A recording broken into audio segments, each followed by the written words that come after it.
The William Hill Irish Sports Book of the Year has been running for 3 years. We have a very, very successful William Hill Sports Book of the Year in the UK, which is very, very well thought of. So we decided when we came into Ireland that we would want to follow that example and sponsor the Sports Book of the Year. This book, as a sports book, was a page turner because it was so well written, and Tommy's very, very honest about his career and everything that's happened in his life.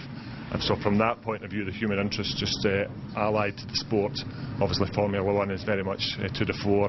Lewis Hamilton across the water, world champion. I was down there for 2 years in Mexico. I had an apartment, and it was just nuts. Every day there was partying going on somewhere, and I really had to get out. And I knew myself. Well, after my friend shot at me, 5 times I missed, then I decided I better leave. I would come home and tell a story about what I did that day, whether I would tell it to my parents or tell it to my friends. So I always had stories, and some people always said to me, you need to write a book, you need to write a book.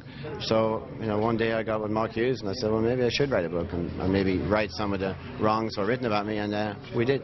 I didn't want it to be miserable and depressing, so I just joked about a lot of stuff that happened, and then towards the end of the book it just didn't seem as funny anymore, so then it got a little serious.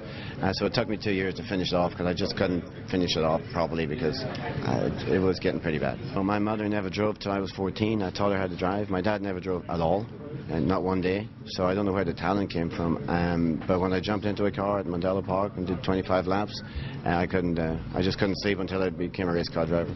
I'm in Florida and I teach, I do a lot of work up in Ohio, and I got my own company, Byrned Driver Development, and it's good. It's been my home for 25 years. I've got kids, I got 4 boys, so I'm pretty busy. I was already aware of his racing career because I'm a racing journalist, and that's what sort of piqued my interest at the time, because at the time when he was making waves in the junior formula in England, he had a very big reputation. There was 2 guys that everybody was watching. One was Ayrton Senna and one was Tommy Byrne, and everybody thought they're the 2 guys that are really going to make it big time.